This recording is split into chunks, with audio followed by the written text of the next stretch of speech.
안녕하세요. 저는 강점희 부장이라고 합니다.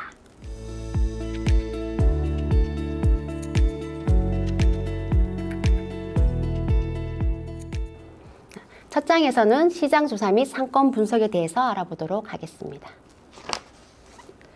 저희가 상권 분석을 할 수 있는 사이트가 있습니다.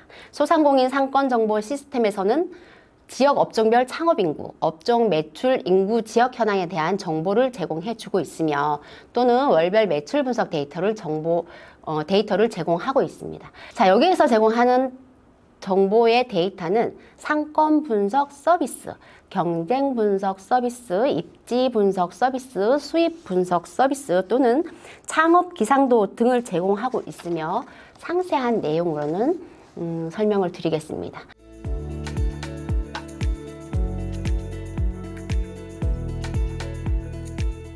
자, 여기 소개를 시켜드릴 지금 상권 분석 서비스는 서울시 우리마을 가게 상권 분석 서비스라고 하는데 여기는 서울 신용보증재단에서 운영을 하고 있습니다.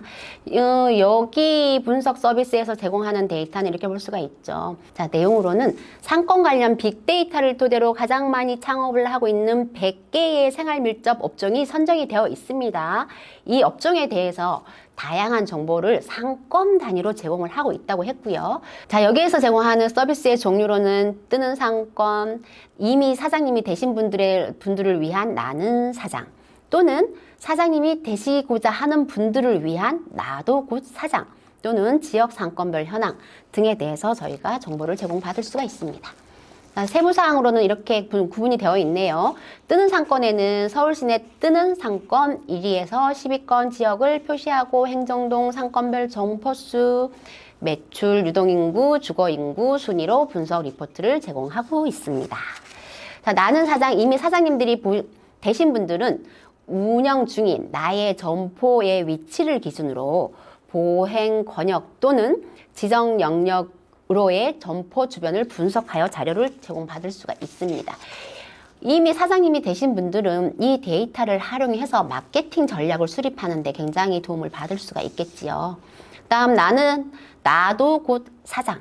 여기에는 예비 창업자를 위한 서비스 업종 및 지역 선택에 도움이 되는 정보를 제공받을 수가 있습니다. 지역 상권별 현황에는 분기별, 지역별로 점포수, 생존율 등에 대한 평균으로 제공을 받을 수가 있죠.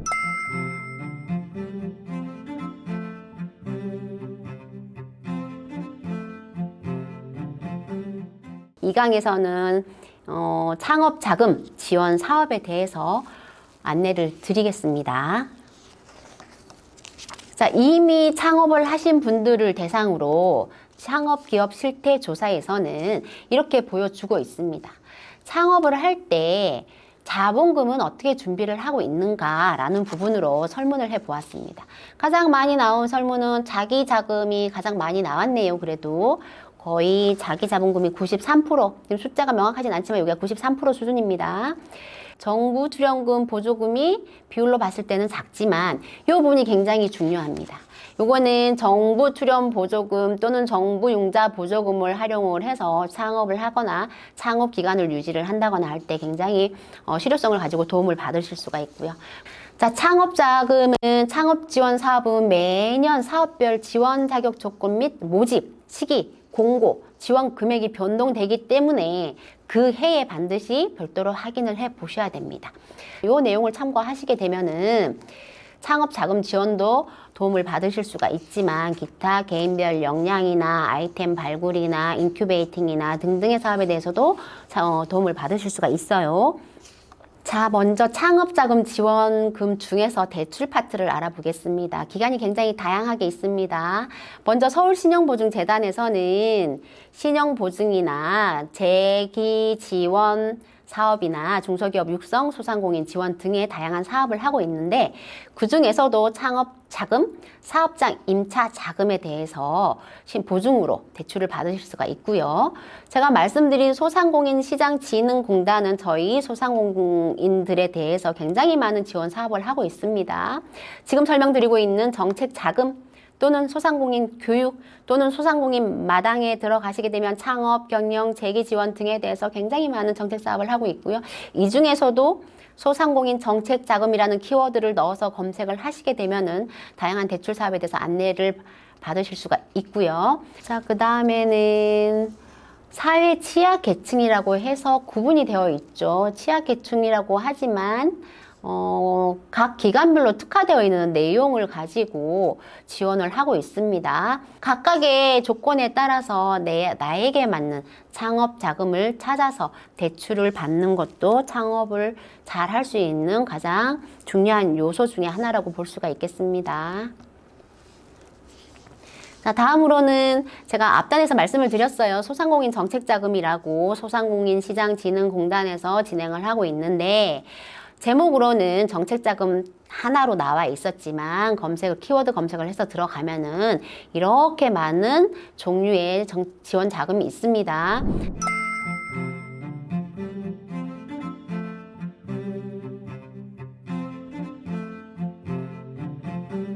3장입니다. 3장은 창업 공간 확보하기입니다. 창업을 할 때에는 사업 계획에 따라서 창업을 해야 될 시기를 결정을 하시고 인력은 어떻게 운영하시고 판로는 어떻게 개척을 하시고 이런 부분이 다 계획서에 포함되겠지만 가장 중요한 곳은 어느 곳에서 창업을 하고 창업 공간의 평수는 얼마나 해야 되고 이러한 부분을 고민을 안 할 수가 없고요. 자, 먼저 예비 및 초기 창업자에게 사무 공간을 대여를 해주는 제도가 있습니다. 사무 공간뿐만이 아니라 기술이나 경영 컨설팅 등을 제공해서 입주 기업의 안정적인 경영 활동을 지속적으로 성장할 수 있도록 지원하고 있는 사업입니다. 홈페이지에 들어가서 검색을 하시면은 지역별로 어떤 창업 보육 센터들이 있는지 확인이 가능하십니다. 자, 창업 보육 센터에서는 공간만 제공해 주는 것이 아니라 입주 기업에 대해서 다양한 프로그램을 지원하고 있습니다. 먼저 기술 부분을 확인해 보겠습니다. 어떤 내용이 있는지. 기술 개발에서부터 아이템이죠. 이거는 생산 공정에 대한 관리 전반을 지원하고 멘토링도 가능합니다. 그다음 경영 부분은 무엇이 있는지 보겠습니다. 사업 계획서의 타당성, 작성부터 타당성 검토 여부, 그리고 비즈니스 모델이 있는지, 그리고 모델 설계는 잘 되어 있는지, 전략은 합리적으로 또는 타당성이 있는지 등등 경영에 대한 전반적인 부분을 지원을 하고 있고요. 마지막으로 행정 부분이 있습니다. 행정 부분은 저희가 입주 및 졸업 기업 간 네트워크라고 되어 있죠. 매년마다 전국에 있는 261개의 창업 보육 센터는 각 기관에서 창업 보육 기업을 입주를 시키고 있는데 이 기업 간의 네트워크를 구축을 해서 정보를 노하우에 대한 정보도 교류를 하고 그다음에 업무 공간도 제공을 하고 그다음에 관리도 해주고 등등에 대한 전반적인 행정 부분도 제공을 하고 있습니다. 그래서 창업보육센터는 단지 공간만 제공하는 것이 아니라 기술 지원, 경영 지원, 행정 부분 지원까지 창업을 한 신생 기업이 안착을 하고 생산율 또는 생존율 5년이 넘을 수 있도록 지원하는 토탈 공간이다. 이렇게 이해를 하시면 쉽겠습니다. 자, 그러면 지원하는 방법을 한번 볼까요? 입주기업 모집 계획이 있습니다. 이때 보시면은 지원 자격, 선발 방법, 입주 조건 등이 각각의 창업보육센터의 특성에 따라서 공고가 나갑니다. 창업보육센터에서 신청하시는 방법이 있는데 창업보육센터 신청 방법은 K-스타트 홈페이지 K-스타트업 홈페이지에 이렇게 들어오시면은 창업 내비게이션이라고 이렇게 잘 구성이 되어 있습니다.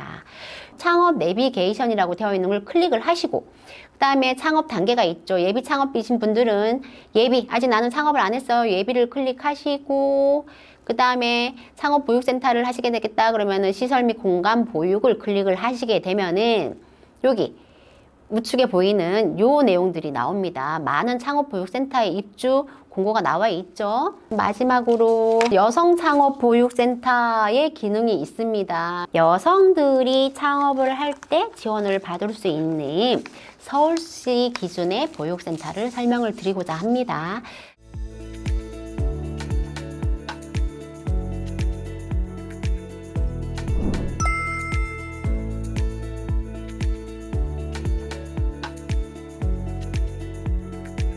이상으로 들어주셔서 감사드리고요. 제가 2강에서는 창업 인큐베이팅에 대한 정보와 인력을 창업은 하셨지만 혼자 사업을 운영하시기는 굉장히 어렵습니다. 해야 될 일이 너무 많습니다. 그래서 근로자를 채용할 경우에 고용노동부에서 운영하고 있는 인건비 지원 사업이 있습니다. 이거에 대한 안내를 2강에서 이어서 진행하도록 하겠습니다. 감사합니다.